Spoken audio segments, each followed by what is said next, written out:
conceptuar qué cosa es un nódulo tiroideo, para que ustedes sepan qué es un nódulo tiroideo. Este es el concepto de nódulo tiroideo.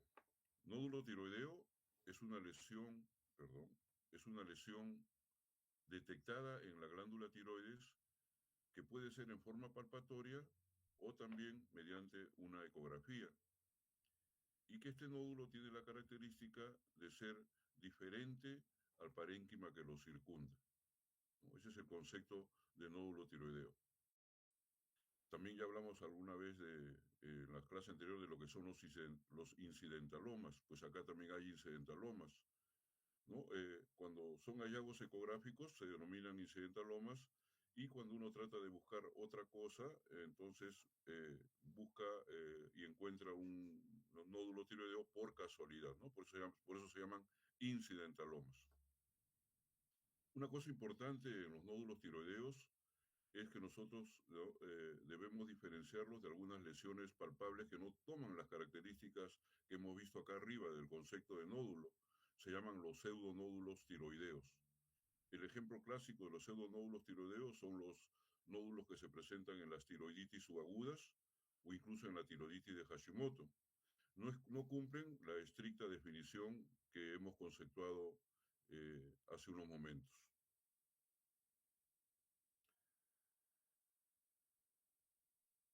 El diagnóstico y el seguimiento de los nódulos tiroideos en los últimos años han mejorado considerablemente desde la utilización masiva de estos elementos. Por ejemplo, actualmente se está utilizando la TSH o la tiroestimulante hormona ultrasensible, llamada también de tercera generación, que tiene muchas ventajas sobre la TSH que se utilizaba anteriormente. Es mucho más sensible, como su nombre lo dice. También tenemos las ecografías, que son ecografías de alta resolución, ¿no?, con transductores que pueden detectar nódulos tan pequeños que el examen físico no lo logra. Son las ecografías de alta resolución. Y una cosa importante en los últimos años, 20, 15 años, es el uso extendido de la biopsia por aspiración con aguja fina. Este es el método más sensible y específico para el diagnóstico diferencial, para poder diferenciar una patología benigna de una patología benigna, que es maligna de benigna, que ese es el fin principal cuando uno maneja nódulos tiroideos, ¿no? Tratar de identificar y buscar un nódulo y ver si es benigno o es maligno. ¿Qué variedades de nódulos existen? Pues acá tenemos los nódulos múltiples, con los nódulos únicos, nódulos benignos, nódulos malignos, también hay nódulos funcionantes y nódulos no funcionantes. Entonces, vamos a encontrarnos con esta variedad de nódulos cuando nosotros hagamos la exploración o el estudio de un nódulo tiroideo. Únicos, múltiples, benignos, malignos, funcionantes, no funcionantes. Hablemos algo sobre la prevalencia, ¿no? Por ejemplo, en la población general, y si estamos en áreas que no son deficientes de yodo, como una ciudad cosmopolitan, como en Lima, por palpación vamos a encontrar un 3 a 7% de nódulos tiroideos. Hay una prevalencia de 3 a 7%. 6.4 en mujeres y 1.5% en varones. Ahora, si lo hacemos y buscamos por ecografía, pues la prevalencia va a aumentar significativamente, va a ser de 30 a 50%. Y aún más, si lo hacemos por cirugía o por necropsias, la prevalencia va a ser mucho mayor, ¿no? 50 a 65%, ¿no? Valores que es bueno tenerlo presente por la importancia que tiene, ¿no?, la gran prevalencia de estos nódulos tiroideos en la práctica clínica. Ahora, esto va a ser mayor si se consideran, ¿no?, en el grupo de estudio mujeres, ancianos, y aún si estamos en áreas deficientes de yodo, esta prevalencia va a aumentar mucho más. Y este dato es importante que lo sepan, ¿no?, y lo tengan presente, que solo 5 a 10% de todos los nódulos de tiroides son malignos. De ahí la importancia, ¿no? Buscar ese 5 a 10%, ¿no?, y tratar de descartar si es benigno o es maligno, y si es maligno, pues tratarlo eficientemente. ¿Qué cosa es el cáncer de tiroides? ¿No? Dentro del grupo de los nódulos tiroideos es el 1% de todos los cánceres y el 0,5% de todas las muertes por cáncer. ¿No? Son datos que les estoy dando en relación a la prevalencia de estos nódulos tiroideos en general.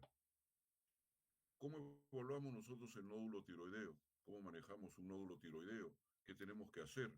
Entonces, lo más importante, como toda enfermedad, es confeccionar una historia clínica, ¿no? Bien hecha, donde tenemos que buscar algunos datos importantes para nosotros tratar de llegar al diagnóstico, ¿no? Por ejemplo, en la historia clínica tenemos que ver cómo ha sido la forma de detección de estos nódulos de forma casual, ¿no? La ha detectado el mismo paciente, la ha detectado un familiar, eh, eh, el tiempo de evolución, el crecimiento de la glándula, cuánto tiempo tiene ese nódulo presente en la región anterior del cuello, cuánto, cuánto ha evolucionado en razón de tiempo, ha sido una evolución corta, una evolución larga, etcétera, etcétera, ¿no? En relación al crecimiento.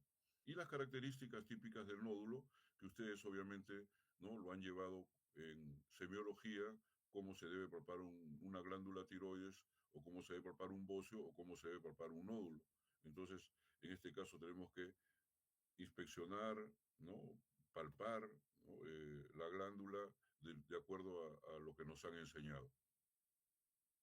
Entonces, el examen físico es importante, como ya les dije, hay que palpar no solamente la glándula tiroides, sino también importante no olvidarse de las cadenas ganglionares. Pero una cosa importante en relación al examen físico, que el valor es predictivo, ¿no? Y entre examinador y examinador hay una gran variabilidad. Otra cosa, luego de la historia clínica y el examen físico, es la evaluación funcional del perfil tiroideo. Importante, como ya les dije, la ecografía tiroidea, ¿no? Y debe realizarse, ¿no? En cualquier paciente que tenga un nódulo tiroideo palpable, ¿no? Y si no tiene un nódulo tiroideo palpable, aunque no lo tenga, pero que tenga factores de riesgo para cáncer de tiroides, que vamos a ver en unos momentos, cuáles son los factores de riesgo de cáncer de tiroides.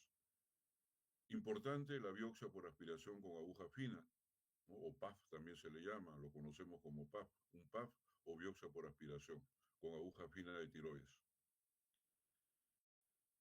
Es el gol estándar en el manejo de los nódulos tiroideos, la biopsia por aspiración con aguja fina. En relación a imágenes, obviamente la ecografía está a la cabeza, superada por la tomografía axial computarizada y resonancia magnética en relación a este órgano, pero también la TAC y la resonancia magnética tiene su importancia. Este TAC y resonancia magnética se puede utilizar en situaciones en que la ecografía no puede detectar una nodulación o una glándula tiroides a evaluar. En este caso, por ejemplo, los nódulos tiroideos retroesternales o los bocios que se le llaman, ¿no? Retroesternales, o que son bocios también llamados bocios sumergidos.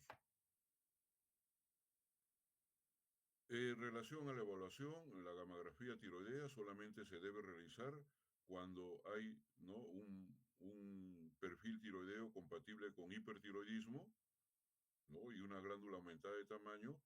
Entonces, solamente en estas situaciones se utiliza como evaluación de nódulo tiroideo, mas no se debe utilizar como un método rutinario. Igualmente pasa con la calcitonina sérica. Usted sabe que la calcitonina sérica es una hormona de las células parafoliculares de la tiroides, y entonces es una tumoración muy rara, ¿no?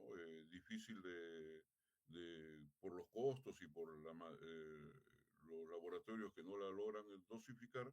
Entonces es muy difícil hacerlo pues en todos los pacientes. Solamente estaría indicados en aquellos pacientes que tienen, ¿no? Alta sospecha de niveles de calcitonina sérico, como vamos a ver posteriormente. Entonces la pregunta es, ¿cuál es la importancia clínica de un nódulo tiroideo?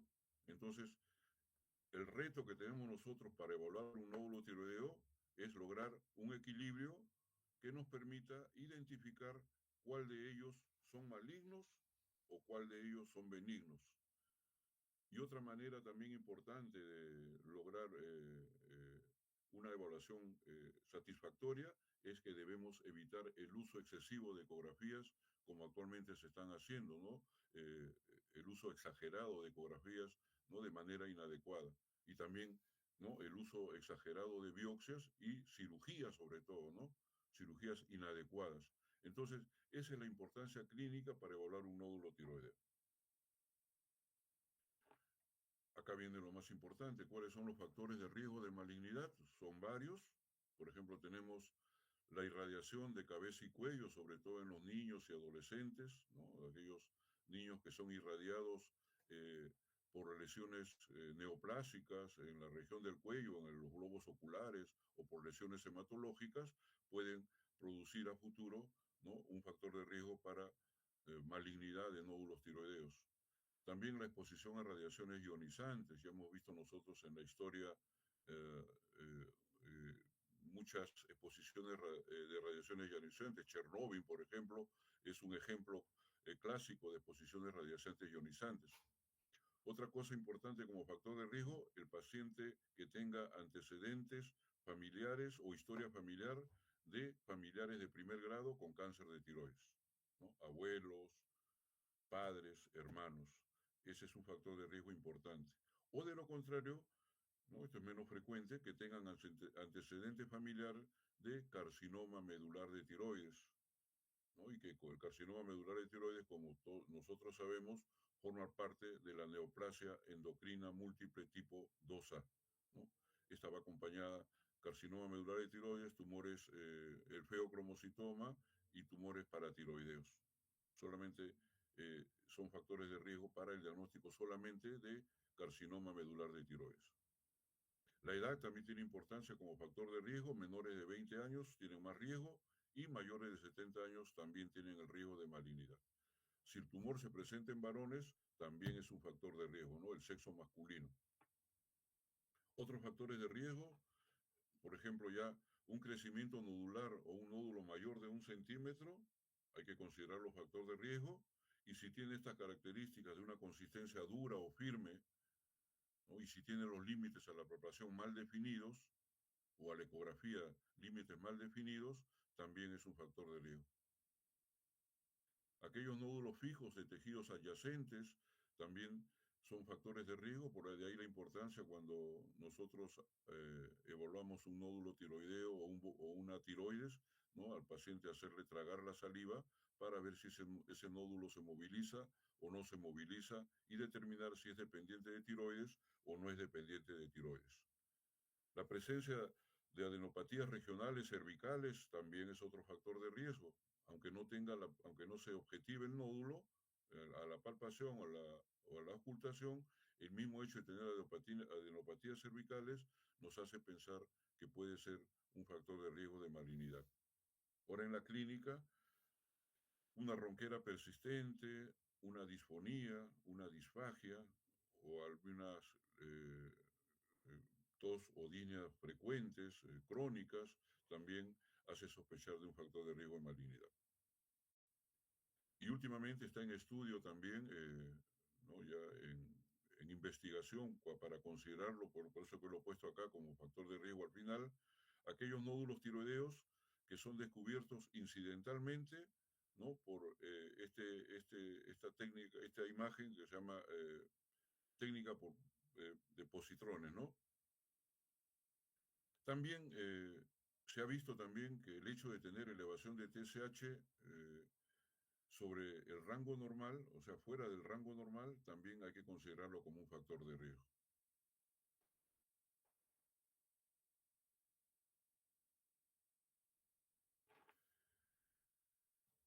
Entonces, otra cosa que hay que tener presente en relación, ¿no? Al tamaño del nódulo, a la multiparidad del nódulo. Dice acá, el riesgo de cáncer va a ser similar en nódulos tiroideos asintomáticos o asintomáticos. El hecho de que sean asintomáticos no significa que sea más que un nódulo tiroideo asintomático. Miren, la mayoría de veces son asintomáticos, pero no hay que descartarlo pensando de que un nódulo sintomático es el causal de la malignidad. También, un nódulo único versus un bocio multinodular. Los nódulos no palpables versus los nódulos palpables de igual tamaño, también, ¿no? Tienen que ser evaluados ambos nódulos porque ninguno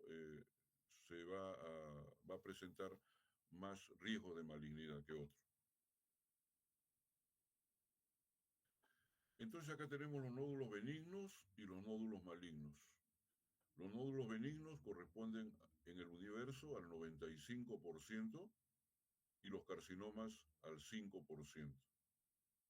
¿No? Los nódulos benignos en el cuello, en la región anterior, tenemos los nódulos hiperplásicos, los adenomas y los nódulos quísticos en el porcentaje que ustedes ven ahí. En cambio, los carcinomas, que es un menor porcentaje de nódulos en la tiroides, son del 5% nada más. De ahí el reto, como les dije, ¿no? Son los carcinomas papilares, foliculares y de las células de Hurton, también los carcinomas medulares, los carcinomas anaplásicos y también unos tumores que no pertenecen al tejido tiroideo, que son los linfomas. Entonces tenemos, pues repito, nódulos benignos 95%, carcinomas 5%. Funcionantes, ¿no? Y no funcionantes también.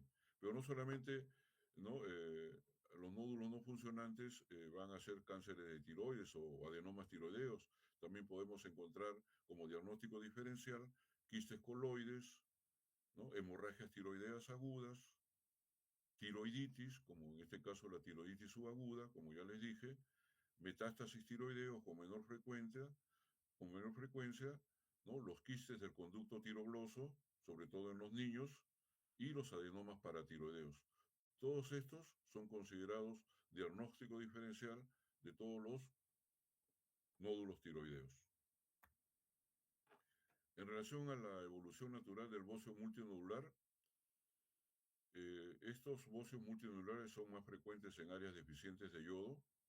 Primero aparece como un bocio difuso, ¿no? Y luego va creciendo y crece y aparecen múltiples nódulos. Acá se va a ver que folículos que van a tener mayor crecimiento y mayor capacidad funcional que otros.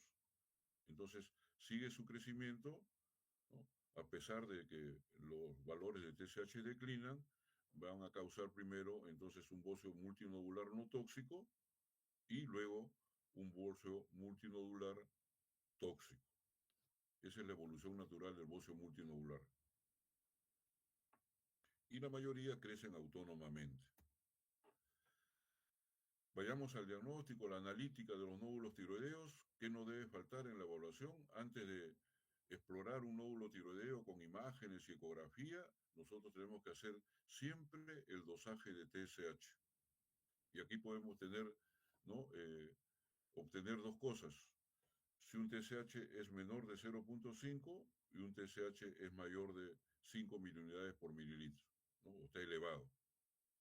Entonces, si el TSH es menor de 0.5, pedimos las otras hormonas tiroideas, T4 y T3, y acá sí, ¿no? Tenemos que hacer una gamografía tiroidea para documentar la funcionabilidad de los nódulos. Acá tendría que ser, podría ser este ejemplo, el primero, podría ser un nódulo primario hiperfuncionante, ¿no? O un nódulo de Plummer, como se le llama también, ¿no? Si el TSH es elevado, entonces acá sí solicitamos un T4, solicitamos anticuerpos antitiroideos, antimicrosomiales y antitiroglobulina para diagnosticar una tiroiditis autoinmune. Este es un algoritmo, un esquema de cómo debe uno hacer la secuencia cuando uno hace el dosaje de TSH, ¿no?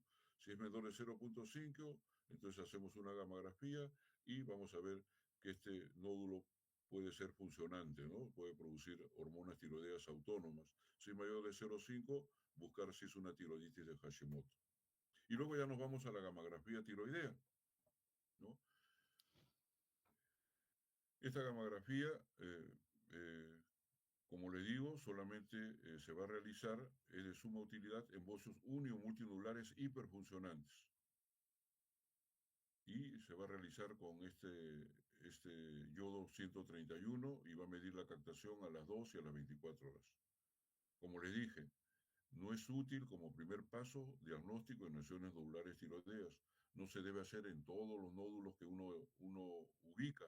debe ser solamente en los nódulos con sospecha hiperfuncionante. Tampoco, si hablamos de hipotiroidismo, tampoco ya en los últimos años ya no es un examen rutinario de hipotiroidismo. Y así tenemos dos grupos de nódulos en la imagen gamagráfica, ¿no? Los nódulos hipercaptantes, que también se le llaman nódulos calientes, y los nódulos hipocaptantes, que se le llaman nódulos fríos. Para razón de diagnóstico de cáncer o sospecha de cáncer, los nódulos hipocaptantes son los que más van a hacer sospechar de un nódulo canceroso. En cambio, los nódulos hipercaptantes es bien raro, o los nódulos calientes es bien raro que tengan, pues, un origen o que sean de tipo canceroso. Como dice acá, ¿no? Los nódulos calientes casi nunca representan lesiones malignas clínicamente significativas, ¿no? Las lesiones tiroideas, ¿no? La gran mayoría de lesiones tiroideas son frías, ¿no? Y estos nódulos fríos se ha visto y se ha reportado un riesgo de malignidad del 5 al 8%. Entonces acá está el resumen, ¿no? La mayoría de los nódulos son fríos y la mayoría de los nódulos fríos son benignos.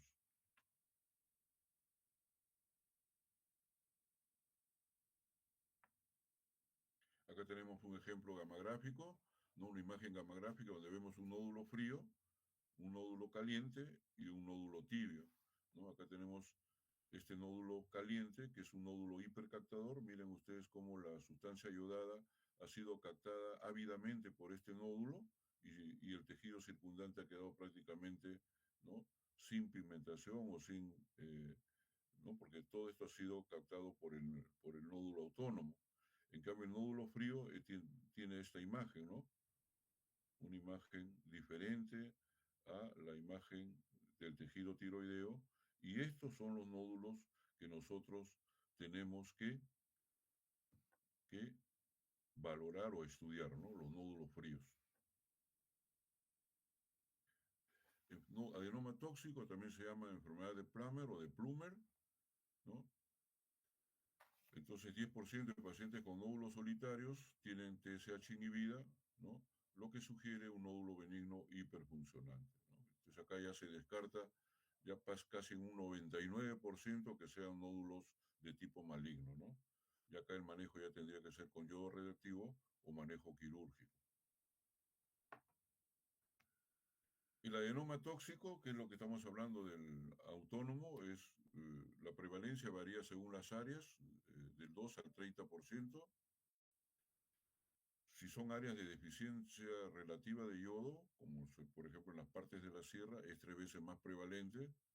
La edad, tercera, sexta década de la vida, y la relación mujer-hombre es de 6:1 a 15:1. ¿No? Son células clonales de las células foliculares. Las mutaciones somáticas también activan los receptores de TSH. También la proteína G es la que va a actuar, siendo la mayoría monoclonales. También se han detectado mutaciones del receptor de TSH en la etiología o en la formación de los adenomas tóxicos.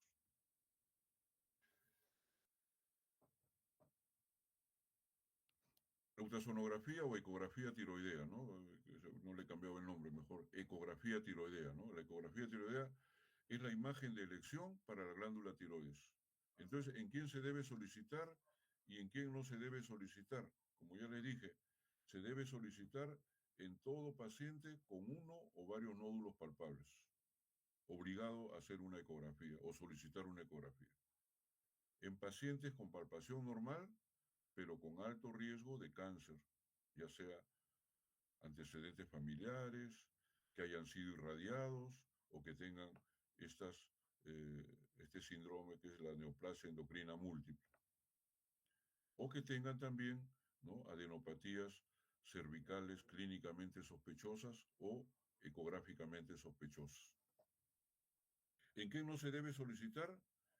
En pacientes sin nódulos palpables, sin las características de arriba, ¿no? Que no tengan antecedentes. Y otra cosa importante, todas las guías todas las guías tiroideas sugieren que el screening poblacional no debe realizarse, no es de utilidad.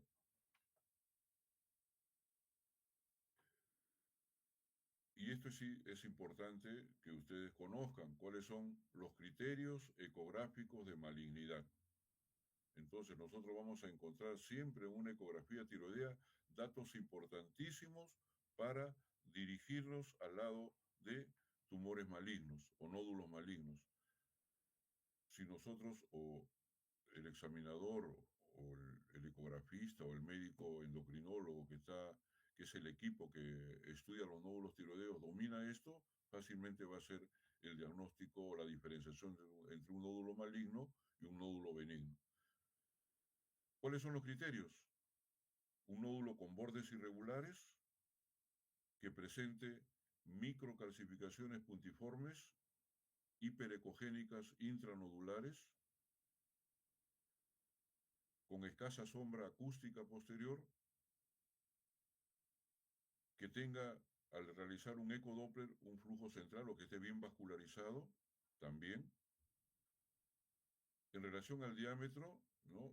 Si el nódulo es más alto que ancho o el diámetro antero-posterior es mayor que el transverso así, o más alto que ancho, también es un criterio conocido de malignidad, y cuando haya una marcada hipoecogenicidad de una lesión sólida. Acá estos términos de hipoecogenicidad, hiperecogenicidad, ¿no? Acuérdense ustedes que cuando es hipoecogénico es más oscuro que el tejido circundante. Cuando es hiperecogénico, cuando es casi parecido al tejido circundante o más gris que el tejido circundante, ¿no? Esa es una diferencia importante para ver un nódulo benigno de un nódulo maligno. El nódulo maligno es hipoecogénico, o sea, oscuro, negro. Y también cuando hay un crecimiento extracapsular, ¿no? Entonces apréndanse todos los criterios ecográficos de malignidad, porque de seguro eso va a salir, vamos a preguntarle en el examen. ¿Y cuáles son los criterios ecográficos de benignidad? ¿No? Cuando un nódulo tiene bordes precisos, cuando no hay vascularidad en el nódulo, cuando está rodeado de un halo hipoecogénico, o sea, un halo oscuro, ¿no? Cuando es ovalado, más ancho que alto, y ya no tiene hipoecogenicidad, solamente lo tiene el halo, pero el nódulo en general es hiperecogénico y es una lesión de tipo sólida, ¿no? Otro criterio quizás de benignidad, cuando la característica del nódulo es de característica quística o esponquiforme. Le llamamos quística cuando, ¿no? Predomina el quiste en la parte sólida, y espongiforme cuando hay múltiples quistes que ocupan más o menos más del 50%, ¿no? del tamaño del nódulo. Nódulos quísticos y espongiformes. Ahí faltó poner esto. Entonces, el estudio ecográfico tiene una clasificación que se llama la clasificación TIRADS de los nódulos tiroideos, ¿no? Basada en una escala de puntuación de acuerdo a los criterios de malignidad que ya se los mencioné. Por ejemplo, acá es un nódulo tiroideo, ¿no? Este es un nódulo tiroideo benigno. ¿Por qué? Miren ustedes, ¿no? ¿Es hiperecogénico o es hipoecogénico? ¿No? Es hiperecogénico, ¿no es cierto? El color es parecido a, eh, al tejido circundante, ¿no? Es con bordes bien distribuidos, hay un quiste interno ahí en el nódulo tiroideo, ¿no? Un quiste así que es hipoecogénico, ¿no? Y los bordes bien definidos. Estos dos nódulos, el A y el B, son nódulos benignos. Por ejemplo, el A, ¿no? Es un nódulo sólido hiperecoico, o también se llama hiperecoico. Los márgenes son regulares y un halo delgado que se observa, ¿no? En la imagen, un halo delgado ya no hiperecogénico, sino hipoecogénico. Este es un nódulo benigno. En el otro lado, en el lado B, es un nódulo isoecoico, o sea, también claro, con área quística central, ahí lo ven el área quística que es oscurita, tiene un margen regular también, igualito que el otro, ¿no? Y está rodeado por un halo liso, ¿no? Y delgado. Este es un nódulo benigno. Ahora vayamos a un ejemplo de nódulos malignos. perdón, acá está. Este sí es un nódulo maligno, miren ustedes la diferencia que hay entre un nódulo benigno, ¿no? Bien redondito, ¿no? Con los bordes bien definidos, pero miren acá este nódulo, ¿no? La forma no es bien definida, tiene otras características que las que hemos mencionado de los criterios de nódulos benignos en las ecografías. Aquí tenemos, por ejemplo, no es un nódulo hiperecogénico, ya no es un nódulo hipoecoico, ¿no? Oscuro, ¿no? Márgenes son irregulares, como muestran las flechas, microlobulados, ¿no? También ustedes ven ahí unas imágenes, microcalcificaciones dentro de la nodulación, ¿no? Y es un nódulo sólido hipoecoico, ¿no? Entonces, este fue, ¿no? Como diagnóstico del ecografista, un cáncer papilar de tiroides. Esa es la característica de un nódulo benigno y de un nódulo maligno. Miren las diferencias, vuelvo a repetir acá, ¿no? En cambio, ¿no? Ya. Igualito acá, ¿no? Acá tenemos un claro ejemplo a la derecha de los nódulos malignos y en la izquierda un nódulo benigno. Miren ustedes, el nódulo, el nódulo benigno es claro, ¿no? O sea, es hiperecoico, ¿no? El borde sí es un halo que es oscuro, que es hipoecoico, que dice, ¿no? Bien definidos los bordes. Acá también este tiene múltiples quistes, es un bóceo espongiforme, bastantes quistecitos dentro del nódulo, y acá miren, ¿no? Un nódulo bien definido. Y acá miren qué diferencia existe, ¿no? Oscuro, hipoecoico, lesiones, microcalcificaciones múltiples dentro del nódulo, y miren, ¿no? Acá podemos hacer el ejemplo de que es más alto que ancho, ¿no? Más alto el nódulo que ancho. Y eso, ¿no? Es un dato importante ecográfico de que es un nódulo maligno, ¿no? En cambio acá no es más alto que ancho, es más ancho que alto, ¿no? Este es más alto que ancho. Entonces vamos a poner acá, bueno, yo creo que ya lo definí, ahí está para que ustedes lo revisen. Y acá está pues la estrella en relación al estudio de los nódulos, que es la punción aspirativa con aguja fina de tiroides. Esta biopsia por aspiración, ¿no? Es una biopsia que se realiza en la cabecera del paciente, ¿no? No necesita anestesia para realizarlo. Actualmente la biopsia por aspiración ya se realiza con guía ecográfica, ya bien raro que se realice sin guía ecográfico, salvo sea un nódulo grande, significativo, que pueda hacerse sin guía ecográfica, pero la mayoría de nódulos se hacen con guía ecográfica. Es el método más preciso y costo efectivo para la evaluación de los nódulos tiroideos. Este método de guía ecográfica ha mejorado también bastante la sensibilidad y especificidad de estos nódulos. Miren ustedes esta sensibilidad que tiene hasta el 98%, especificidad hasta el 100% y grado de exactitud en un 95%, ¿no? La técnica de punción aspirativa con aguja fina, pues la realiza pues el ecografista o el radiólogo, o también puede realizarla un médico internista o médico ecografista, ¿no? De acuerdo a las prácticas o la experiencia que tenga, ¿no? En este caso acá el equipo es importante, ¿no? Siempre que uno haga una biopsia por aspiración, debe estar presente el endocrinólogo, debe estar presente el radiólogo e inclusive debe estar presente un patólogo que reciba la muestra, extienda la muestra y determine si es una muestra válida o una muestra que no tiene ningún valor o que faltan células para evaluar y se vuelve a repetir y no regresar al paciente y que vuelva nuevamente a la consulta o, al, o a la sala ecográfica, ¿no?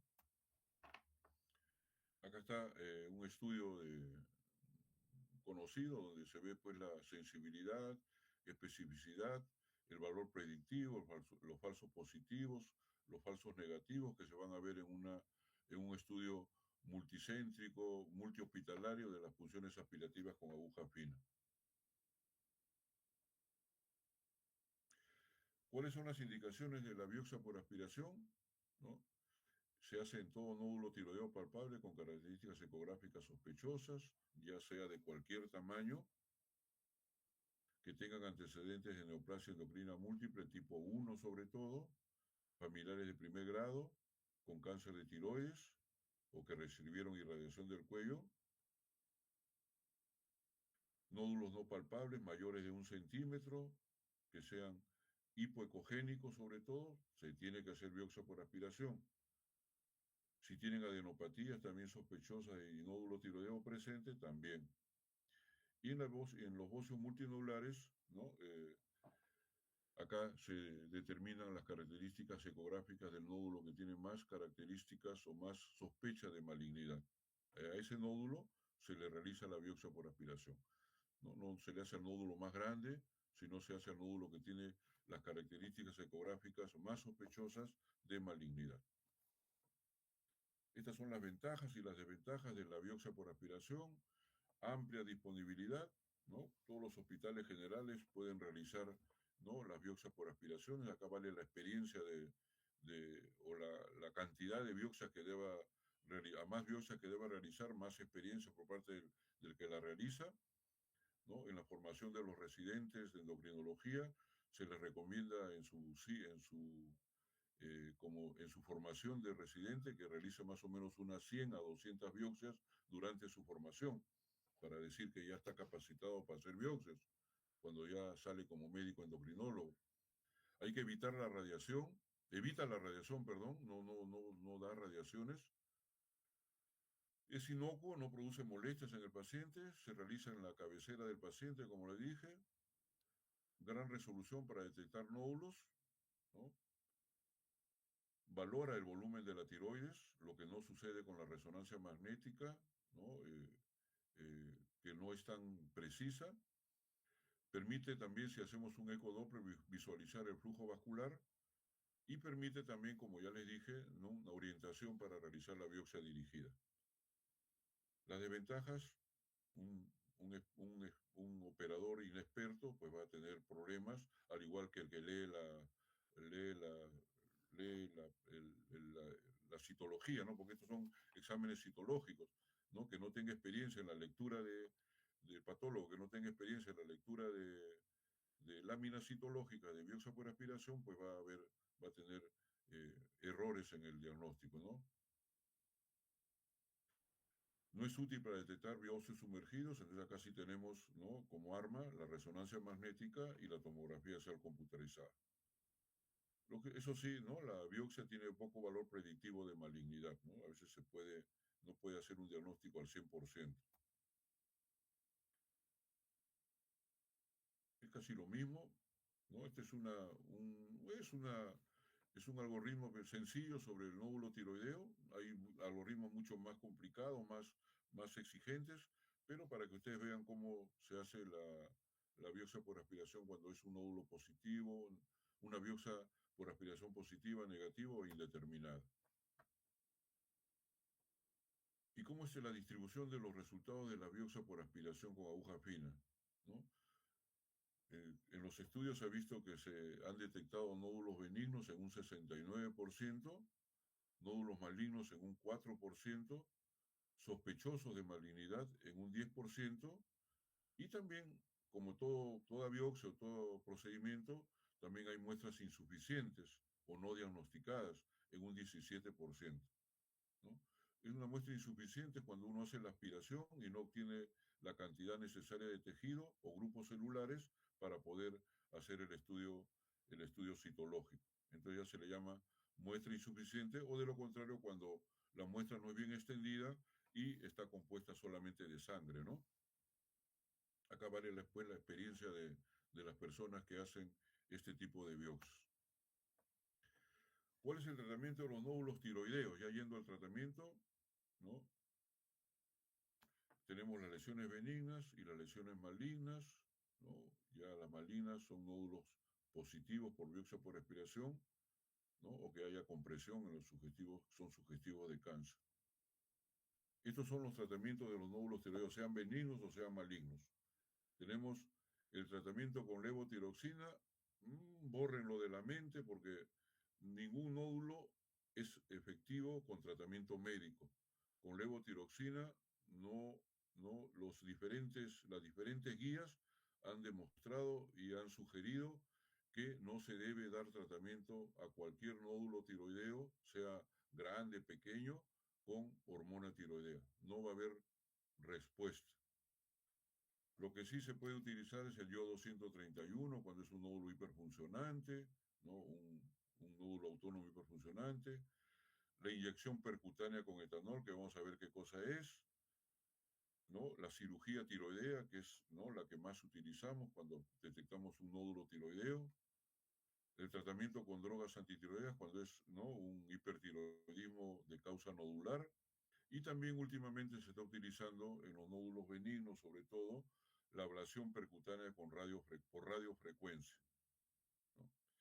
¿Qué es la ablación percutánea? Acá dice abajo, vaporización por alta temperatura, una temperatura de 100 grados centígrados, mediante una sonda de radiofrecuencia introducida en el interior del nódulo y prácticamente va a destruir ese nódulo tiroideo, que en la mayoría son nódulos tiroideos benignos, ¿no? No malignos, benignos. Cuando son malignos, la cirugía es la elección, ¿no? Cuando es una inyección percutánea de etanol, también son estudios para tratamiento para nódulos benignos, ¿no? Sobre todo de características sólidas. T4 lo pasamos, ¿no? Ninguna recomendación, lo he borrado, ¿no? Y vamos al yodo 131, ¿no? Es la opción para los nódulos hiperfuncionantes, como ya le dije. 75% con el yodo van a normalizar su función tiroidea, ¿no? Va a reducirse también el promedio de la glándula en un 40% cuando se da dosis mayores de 100 milicuris, ¿no? Una cosa que sí es cierta, cuando uno da tratamiento con yodo 131 en nódulos tiroideos autónomos o en el Graves básedo, ¿no?, van a llevar a un hipotiroidismo más o menos en un 10% o quizás más de pacientes en los primeros 5 años. La inyección percutánea de etanol es una técnica italiana que algunas, algunos lo utilizan. El freno en hacerlo es esto que está acá abajo, que es muy doloroso, ¿no?, porque se está inyectando alcohol, pues prácticamente a la zona nodular. También se realiza bajo vía ecográfica y se utiliza en nódulos benignos, sobre todo funcionantes o no funcionantes, sólidos o quísticos. Más sólidos he visto que se utilizan. Entonces, ¿qué va a producir la inyección percutánea con etanol? Una necrosis coagulativa y trombosis de los pequeños vasos. El gran problema es que es muy doloroso, ¿no? Pero eso sí, reducen el nódulo a un 50%, ¿no?, durante los primeros 6 meses de haber realizado el procedimiento. Acá también el que lo realiza tiene que tener una amplia experiencia. Entonces, la cirugía sí está indicada en todas las lesiones malignas detectadas por biopsia por aspiración positiva, también en quistes, que en biopsia, sobre todo quistes grandes, gigantes, ¿no?, y que han sido, ¿no?, nuevamente repetidos luego de la aspiración, se han presentado nuevamente. Entonces, en este caso ya, ¿no?, cuando ya vuelve a repetirse, se aspira, se saca todo el líquido coloide y nuevamente vuelven a aparecer, entonces acá sí la cirugía tiroidea es la indicada. Son quistes que recurren luego de la aspiración. Lesiones foliculares no solamente ya positivas de malignidad, sino sospechosas de malignidad, aquellos nódulos de crecimiento rápido, aquellas lesiones también que están debajo del tórax, endotoráxicas, o aquellas lesiones que pueden comprometer zonas vecinas como la tráquea y el esófago. Algunos también, ¿no?, cuando los nódulos son grandes por razones cosméticas, eligen la cirugía tiroidea, ¿no?, con todas los riesgos que puede ocasionar. Y también se puede hacer como alternativa terapéutica los bocios multinodulares tóxicos.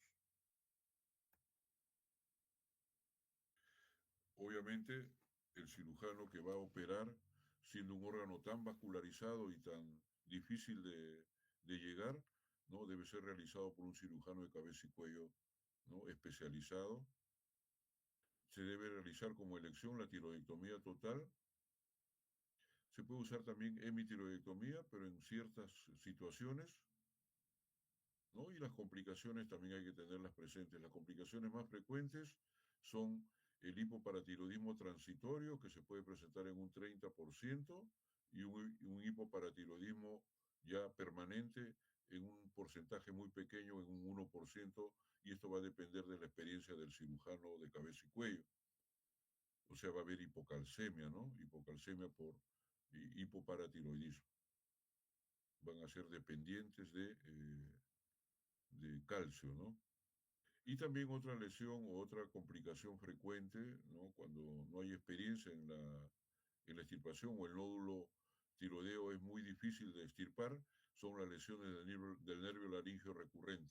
Pero se presenta en manos experimentadas en menos del 1%, ¿no? Hay ronquera permanente, ¿no? El cambio de voz, que eso pues molesta o perjudica al paciente, ¿no?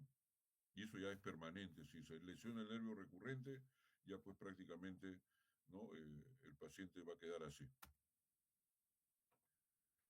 En relación al seguimiento, cada 3 a 6 meses, ¿no? Ante la aparición de síntomas locales o cuando hay disfunción o embarazo, se hace control clínico y laboratorio, se hace dosaje de TSH cada 6 a 12 meses, ¿no? Ante signos y síntomas de disfunción tiroidea. También se hace el dosaje de perfil tiroideo, ¿no? Y cuando hay un hipertiroidismo, y para descartar si es de etiología autoinmune o etiología nodular, se puede solicitar anticuerpos antitiroideos, ¿no? También para seguimiento, luego de haber hecho la operación, ecografías cada 6 meses, luego 12 a 14 meses, y ya luego se va extendiendo con evaluaciones anuales imagenológicas, ¿no? Solicitar gamografía tiroidea ante una TSH inhibida, un hipertiroidismo, ¿no?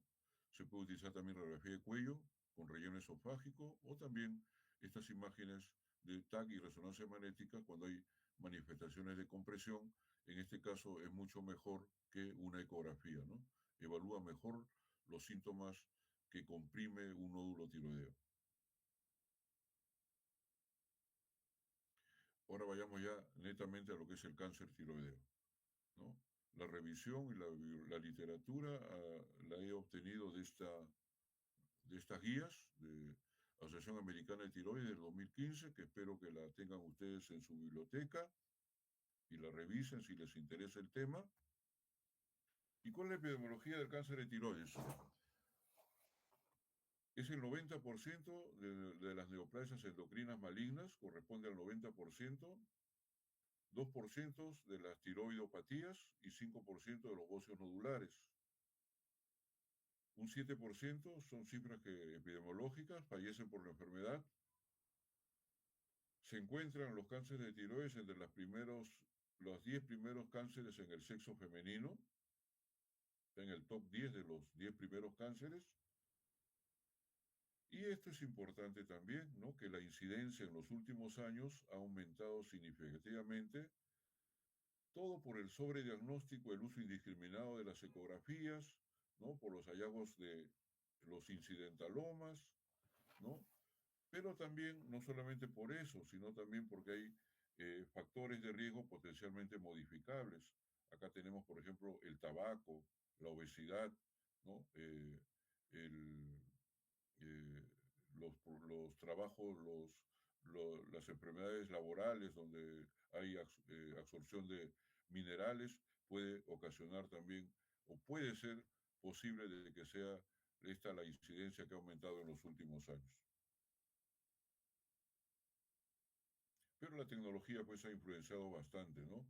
Estas ecografías pues detectan imágenes nodulares muy pequeñas y eso pues ya nos obliga a nosotros a hacer el protocolo de seguimiento de cánceres de tiroides. Esta es la etiopatogenia del cáncer de tiroides, ¿no? Primero puede ser por radiaciones externas, que ha sido demostrado, o por la presencia de diferentes oncogenes, como ven ustedes acá, ¿no? Siendo diferente en los carcinomas de diferente tipo, ¿no? Foliculares, papilares, anaplásicos, medulares, ¿no? El oncogen o la mutación del oncogen ¿no? Van a ser diferentes, ¿no? Esto solamente como conocimiento, ¿no? Esto es muy complicado, esto ya es para endocrinólogos o para residentes. Ahora, hay grupos de riesgo, ¿no? Los factores pronósticos de cáncer de tiroides. Entonces, nosotros tenemos que catalogar qué cánceres tienen bajo riesgo, qué cánceres tienen mediano riesgo y qué cánceres tienen alto riesgo. Y en esto nosotros nos tenemos que basar en la edad del paciente, en el tamaño del nódulo, si la extensión es extratiroidea del nódulo, si hay metástasis a distancia y también si hay un bajo grado histológico, ¿no? A mayor bajo grado histológico, ¿no? Menos riesgo de ser, de ser de, es de más bajo riesgo, ¿no? Menores de 45 años, con un nódulo de menos de 4 centímetros, bajo riesgo de grado histológico y que no tenga metástasis, es catalogado como bajo riesgo. Si son de mediano riesgo, cuando tienen 45 años sin otro factor de riesgo, o menos de 45 con algún factor de riesgo, y tiene una mortalidad mucho mayor de 15%, y el de alto riesgo ya tiene todas las características, ¿no? Pacientes ancianos, mayores de 4 centímetros, se extiende extratiroidea, hay metástasis a distancia, tanto por diseminación linfática o vascular, ¿no? Y un alto grado histológico, ¿no? Entonces, eh, la mortalidad es alta, ¿no? De un 46%. Y repito nuevamente la clasificación de cáncer. El papilar y el folicular pertenecen a los cánceres diferenciados de tiroides, que son los más frecuentes. Luego le sigue el cáncer anaplásico, el carcinoma medular, el carcinoma de las células de Hurter, los linfomas y también muy infrecuentes las metástasis, sobre todo, ¿no? Los de cáncer de mama y los melanomas. Los más importantes de esta clasificación son los cánceres diferenciados, que son los que se ven con mayor frecuencia en la práctica clínica. Y otra cosita, el cáncer de mayor mortalidad, quizás uno de los cánceres más mortales en el global de cánceres que tiene la persona, son estos cánceres que se llaman los cánceres o los carcinomas anaplásicos. Acá tenemos la frecuencia, ¿no? Los diferenciados, sí, 80-90%. Los indiferenciados o el anaplásico, que ocurre 15%. El medular, 10%. Y los linfomas en 4%. Aprovecharé para decir que los linfomas se presentan más que todo, ¿no? Guardan mucha relación cuando el paciente tiene, ¿no? Una tiroiditis de Hashimoto presente. Ahí es donde se presentan mayor cantidad de linfomas. Los diferenciados pueden ser papilares y foliculares en un 85% y foliculares en un 15%. Entonces, el cáncer tiroideo más frecuente en la práctica clínica son los carcinomas papilares de tiroides. Le siguen en frecuencia los foliculares y luego los indiferenciados. Acá tenemos una torta estadística donde vamos a ver, mire cómo los cánceres papilares ocupan casi todo el global, un 84%, y los otros cánceres en una menor proporción. Algunas características de los carcinomas papilares, ¿no? Ya dijimos, 75-85% del total de cáncer. ¿En qué se presenta más? En mujeres entre 20 a 60 años, ¿no? Y si hay radiaciones externas como antecedente, ¿no? Se va a presentar estos carcinomas papilares. ¿Cuál es la clínica? Si nosotros probamos un nódulo con características de papilar, es un nódulo firme, solitario, ¿no? Frío en gamografía y sólido en ecografía, ¿no? En la ecografía. No son quísticos. También se caracteriza por adenopatías regionales cervicales o también adenopatías en el mediastino, y su diseminación, a diferencia del carcinoma folicular, es una diseminación por vía linfática, ¿no? Rara vez da fenómenos compresivos, como da un carcinoma anaplásico, Y en la anatomía patológica hay dos características importantes, ¿no? Los cuerpos de Samoma, que ven ustedes acá en esta flecha gruesa, que son acúmulos de calcio, que son casi patognomónicos de algunos cánceres, en este caso del cáncer papilar de tiroides, los cuerpos de Samoma van a determinar, ¿no?, fehacientemente que estamos, ¿no?, con una alta sospecha de carcinoma papilar. Otra cosa también son la cromatina dispersa que se ve acá en el núcleo, ¿no?, en los cambios nucleares que se ven acá, que coloquialmente se les ha llamado, ¿no?, los ojos de Anita la huerfanita, así se le denomina, ¿no?, este dibujo animado, ¿no? Miren ustedes, ¿no?, cómo está la cromatina dispersa, ¿no?, y acá se parece a los ojos de este dibujo animado. Entonces, en la anatomía patológica hay estructuras papilares y folliculares, ¿no?, con la cromatina nuclear que le he mencionado, esta cromatina nuclear que es típica de un carcinoma papilar.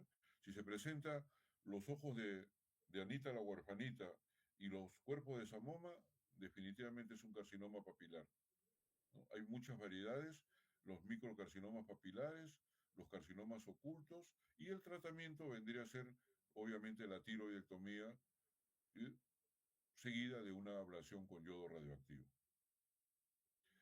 Es de buen pronóstico, uno de los cánceres con mejor pronóstico, eso tenemos que decirle al paciente para no asustarlo cuando diagnosticamos carcinoma papilar, que una supervivencia de más del 90% a los 20 años.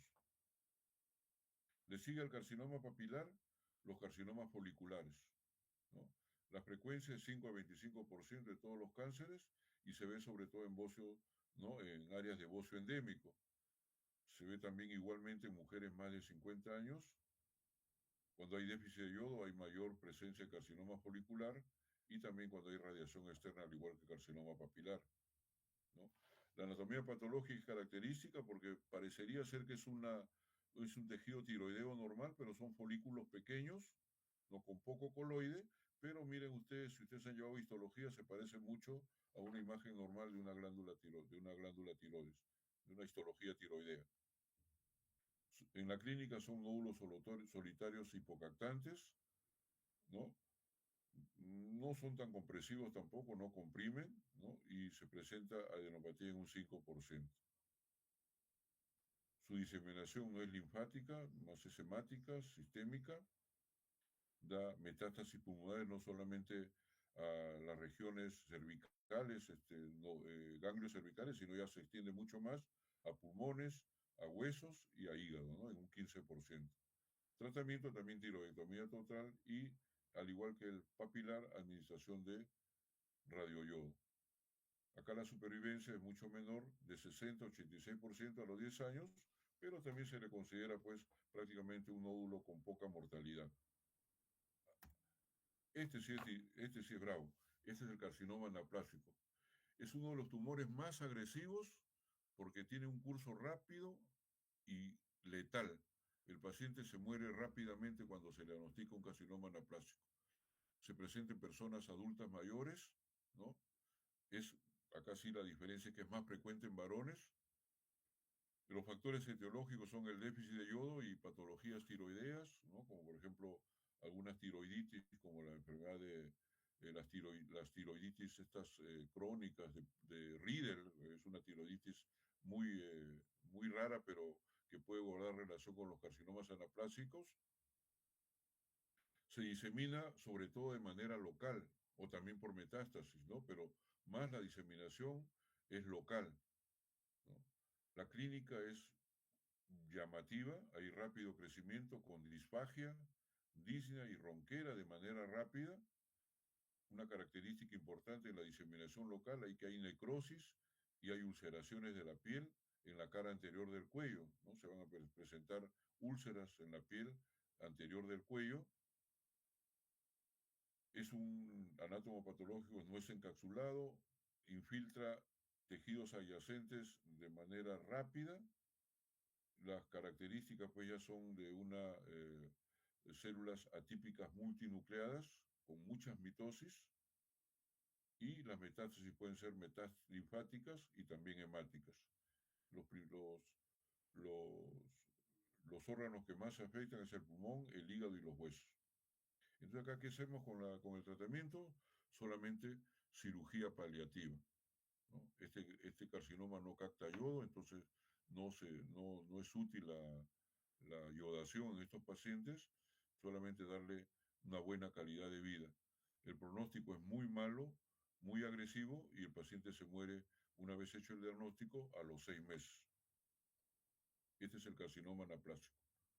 Miren ustedes acá, este es un ejemplo de un carcinoma anaplásico, crecimiento grande, un nódulo inmenso, ¿no? Se extiende a la piel, hace ulceraciones, ¿no? Hematomas, cosas que prácticamente, ¿no? Ya llevan a un mal pronóstico, ¿no? Como le digo, más frecuente en varones. Acá está el carcinoma medular, que forma parte de la neoplasia endocrina múltiple tipo 2A y también de la neoplasia endocrina múltiple tipo 2B. Entonces acá ya tienen ustedes que hablamos cuando hablamos de adenomas o acromegalia, el MEN1, el MEN2A y el MEN2B son ejemplos clásicos de presencia de carcinoma medular de tiroides, ¿no? Son carcinomas que producen calcitonina, que es el marcador más importante de estos carcinomas. Acá sí tiene que hacerse, ante la sospecha, dosaje de calcitonina. Pueden ser esporádicos o también puede ser, ¿no? Presentarse en conjunto con otras endocrinopatías o tumores endocrinológicos, las neoplasias endocrinas múltiples. La anatomía patológica, diferente a las anteriores, no son dependientes del folículo, sino son dependientes de las células parafoliculares, ¿no? También puede producir clínicas como consecuencia de la asociación de otras lesiones hormonales, como la diarrea por el VIP o la adrenocorticotropina. Entonces, las manifestaciones clínicas son bien floridas en el carcinoma medular, ¿no? Ahí está, medular en el MEN2A y en el MEN2B, más no en el MEN1, ¿no? En el MEN1 no hay carcinoma medular de tiroides. Vamos a pasar acá. Y este cuadrito sí es importante, ¿no? El diagnóstico diferencial de cáncer tiroides. Esto apréndanselo ustedes, ¿no? Porque acá estos cánceres, como les dije, comparten factores de riesgo y manifestaciones clínicas. Acá tenemos en la columna de la izquierda, ¿no? La frecuencia, ya la dijimos, más el papilar, 70%, menos el anaplásico. En conjunto, los carcinomas, los cánceres de tiroides eh, de papilar y folicular corresponden al 80%. El diagnóstico es el mismo, ¿no? Se piden los mismos exámenes, perfil tiroideo, gammagrafía, biopsia, ecografía, ¿no? Solamente cambia acá, cuando es medular se pide la calcitonina, ¿no? Cuando es folicular, igualmente, solamente acá el cambio es en el diagnóstico, el dosaje de calcitonina cuando se sospecha de un cáncer medular de tiroides. La extensión, ya dije, es linfática regional, ¿no? Solamente eh, agarra zonas regionales como los ganglios linfáticos de la cadena ganglionar del cuello. En cambio, el folicular ya se extiende a órganos a distancia, como es el pulmón. La medular también agarra ganglios distantes, ¿no? Y los anaplásicos, como ya dijimos, agarran los tejidos adyacentes, como la piel o los ganglios regionales. Acá el pronóstico en ese orden, ¿no? Bueno, regular, malo y muy malo. La diseminación linfática en el papilar, hematógena en el folicular, en el medular es linfático y en el anaplásico es por contigüidad. Las características particulares, ¿no? En el primero, el más benigno, crecimiento lento, aparece en todas las edades. El folicular es más común en los ancianos que tengan antecedentes de hiperfunción tiroidea. El medular, ¿no? Afecta a la célula C de la tiroides, parafoliculares, y la calcitonina es la característica más importante que está elevada, ¿no? Y el anaplásico, lo característico son las ulceraciones en piel. Tratamiento, en los dos primeros, tiroidectomía, total. En algunos se puede hacer una hemitiroidectomía, ya depende de la, de la particularidad del nódulo. En cambio, en el anaplásico ya pues no se puede hacer nada, solamente se hace una cirugía paliativa y se le da calidad de vida.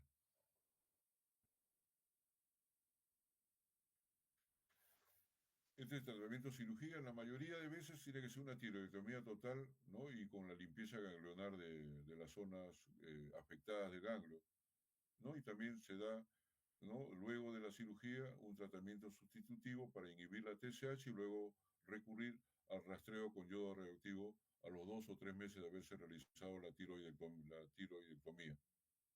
Entonces, se busca un nivel de TSH que debe ser más de 30 miliunidades por litro, suspendiendo pues la hormona tiroidea, ¿no? Se busca una elevación grande de TSH, ¿no? Y esto va a ser importante para realizar el rastreo con yodo radioactivo. Y también una valoración, un seguimiento de los nódulos cancerosos es la monitorización a nivel de la tiroglobulina que se debe realizar cada 6 meses, ¿no? La tiroglobulina cuando está presente, ¿no? En un nódulo ya operado puede indicar que hay metástasis, ¿no? O sea, a todo paciente hay que hacerle seguimiento con tiroglobulina. Estas son las indicaciones y precauciones para la administración de yodo radioactivo. Hay que dar una dieta pobre en yodo en un principio, 2 semanas antes, descartar embarazo, ¿no? Para dar yodo radioactivo está contraindicado cuando está embarazada la paciente. Alcanzar el valor de TSH más de 30 miliunidades por mililitro, por miliunidades por litro, antes de dar el yodo 131, ¿no? Hay también algunos medicamentos, ¿no? Que pueden ayudar a buscar ese valor de 30 de TSH. Como son dosis tan altas de yodo 131, no es como se le da a un paciente con Graves base o no, será 10, 8, 15 milicurís. En este caso, el yodo radioactivo que se le da al paciente, ¿no? Como tratamiento ablativo es más o menos dosis mucho mayores, ¿no? 100, 150 milicurís. En este caso aquí, sí, el paciente requiere un aislamiento de la familia por varios días. Y la sustitución de levotiroxina nuevamente se inicia a las 24 o 48 horas después de la 231, ¿no? Se vuelve a dar la levotiroxina. Este es el diagnóstico, manejo terapéutico y pronóstico de las neoplasias de la glándula tiroides basado en la revista que le he comentado, ¿no? Va a categorizar ecográfica y citológicamente los nódulos, ¿no? Y nos proporciona esta guía un algoritmo para la evaluación y manejo de pacientes con nódulos tiroideos basados tanto en la ecografía como en la biopsia por aspiración con aguja fina, que es lo que vamos a revisar, ¿no? Ahí abajo en amarillo está para que ustedes, ¿no? Busquen la literatura. Ya hemos mencionado esto, lo pasamos, los criterios ecográficos sospechosos de malignidad, ya los mencioné. Y esta es la puntuación, ¿no? Que se da cuando uno hace una biopsia por aspiración. Se llama la puntuación, no, perdón, esta es la puntuación TIRATS, ¿no? Que se hace cuando uno hace una ecografía, evaluación de una ecografía para hallar y determinar si el nódulo es benigno o maligno, ¿no? Entonces tenemos del TIRAX 1 hasta el TIRAX 6. El TIRAX 1, ecográficamente, cuando la tiroides es normal y no hay ninguna lesión focal. El TIRAS 2 es que hay un nódulo con todas las características de benignidad y el patrón es benigno. En amarillo está qué porcentaje o riesgo de malignidad tiene, 0%. El 3, que son clasificados como nódulos probablemente benignos, que tienen menos del 5% de riesgo de malignidad. El TIRAS 4, y se subdivide en 4A, 4B, que son nódulos de identidad incierta o nódulos sospechosos, donde el riesgo de malignidad aumenta a un 5 a 10% en uno y 10 y 50% en los nódulos sospechosos. El TIRAC-C, ¿no? Ya son nódulos muy sospechosos donde ya la malignidad, ¿no? Aumenta a un 50 a 85%. el TIRA 5 ya son nódulos probablemente malignos con todas las características ecográficas que hemos mencionado, donde es más del 85% de malignidad. Y ahí el 6 ya, ¿no? Ya es una malignidad ya detectada por una biopsia histológica, ¿no? Esa es la clasificación que utilizan todos los radiólogos cuando interpretan una ecografía tiroidea ante la presencia de una nodulación, del 1 al 6, ¿no?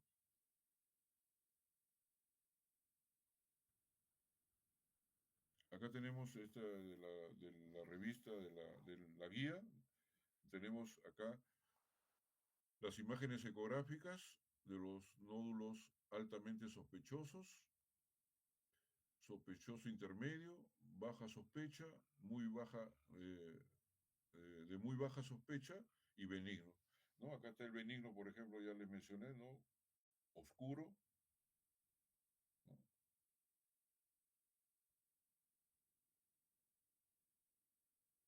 Acá tenemos los nódulos espongiformes. ¿No? Vamos a pasar acá para que ustedes vean, ¿no? Como acá también en este cuadrito puedo yo determinarle cuándo requiere biopsia por aspiración o no requieren biopsia por aspiración. Esto ha cambiado bastante también, ¿no? No todos los nódulos tiroideos deben biopsiarse. Si pertenece a este grupo de benignos, no hay que hacer biopsia por aspiración, solamente observación. Si pertenece a nódulos así de muy baja sospecha de malignidad, solamente se hace biopsia por aspiración si estos nódulos benignos miden más de 2 centímetros. Si son de baja sospecha, perdón, o tiene ya alta sospecha de malignidad, se hace la biopsia en todo nódulo mayor de 1 centímetro, ¿no? Ese es el riesgo de malignidad que está acá en la columna de la izquierda, ¿no? En porcentaje, ¿no? Y acá, para que ustedes revisen, ahora en su casa, están las imágenes, ¿no? Donde ustedes pueden ver lo que hemos mencionado anteriormente, ¿no? Cómo es un nódulo altamente sospechoso, un nódulo sospechoso intermedio, ¿no? De baja sospecha, de muy alta sospecha, de muy baja sospecha y nódulo benigno, ¿no? El nódulo benigno es totalmente quístico, sin parte sólida, el otro es espongiforme y los otros tienen las características que les mencioné cuando les di los ejemplos de maligno y benigno, ¿no? Y acá este es el algoritmo de manejo de los nódulos tiroideos, ¿no? Basado en las biopsias por aspiraciones con aguja fina, ya uno, ¿no? Con este algoritmo para la evaluación y manejo de pacientes con nódulos tiroideos, ya uno determina qué cosa es lo que tiene que hacer con el paciente, o dar cirugía, tiroidectomía, observación o ambas cosas, ¿no? Biopsia por aspiración primero, primero una ecografía tiroidea y ahí ya ustedes se basan en la clasificación de del TIRATS del 1 al 6. Luego se ve importante también el tamaño del nódulo mediante la biopsia por aspiración con aguja fina y luego mediante el sistema Bethesda ya se determina, ¿no? Si el nódulo es benigno, maligno o sospechoso de malignidad. Ahora, ¿qué proyecciones futuras va a haber en el diagnóstico y tratamiento de los nódulos tiroideos? Esto ha avanzado bastante, ¿no? Tenemos herramientas diagnósticas como por ejemplo la biopsia por aspiración, las ecografías de alta resolución, aunque estas también dan falsedad, dan falsos benignos en un porcentaje de 2.5%, pero lo que ha mejorado bastante es, ¿no? la inmunocitoquímica del estudio de los nódulos tiroideos, los análisis de mutación, los análisis de la expresión génica de estos tumores, pero prácticamente no se utiliza en todos los hospitales. Esto ya, el costo es muy alto para poder nosotros determinarlos en la práctica clínica, ¿no? El tratamiento, en este caso, es la tiroidectomía y dirección ganglionar. Acá también se ha avanzado bastante ya con el descubrimiento de la cirugía robótica, ¿no?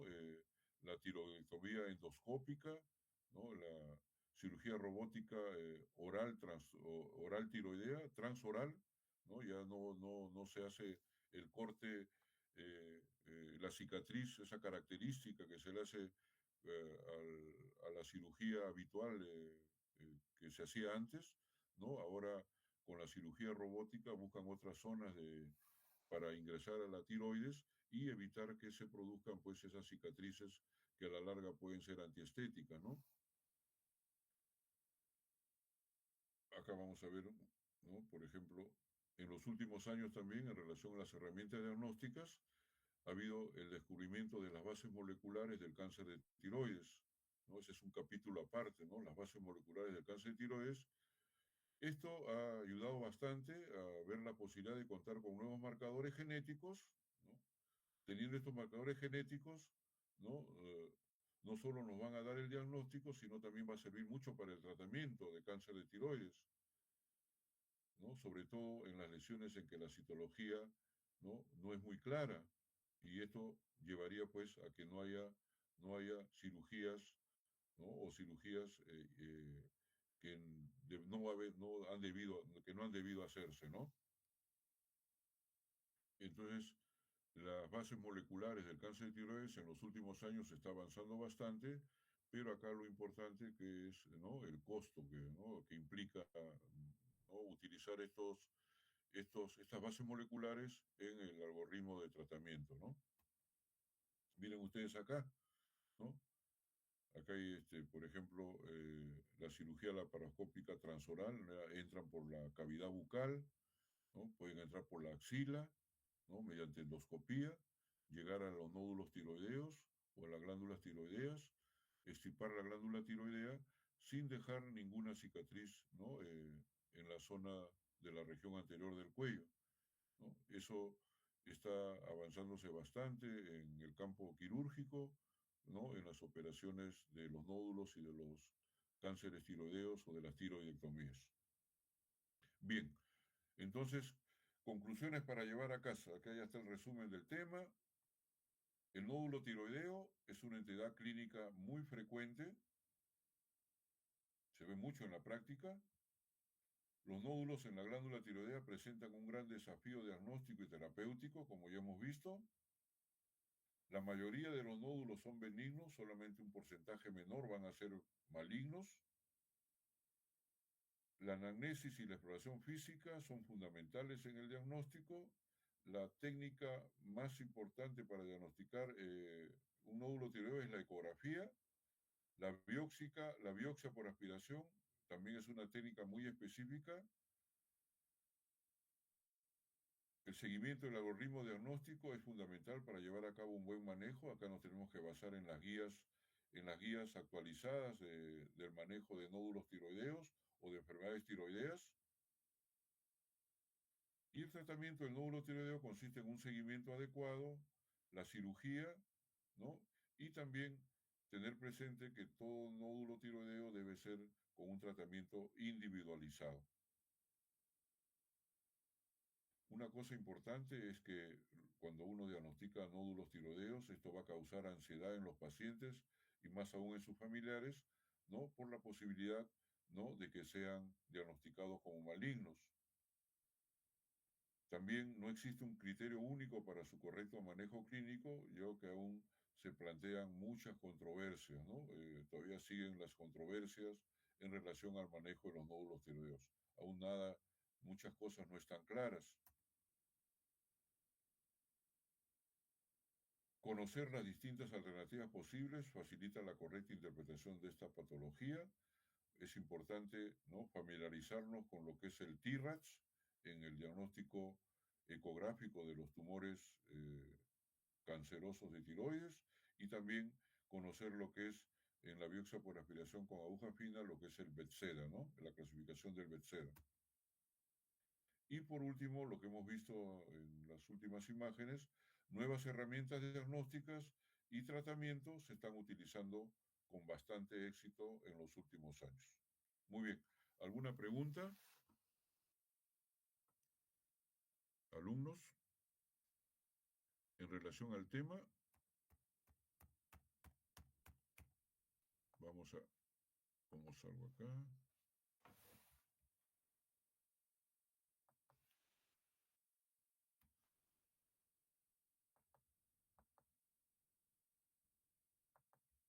¿No hay preguntas? ¿Cómo salgo esto? Allá.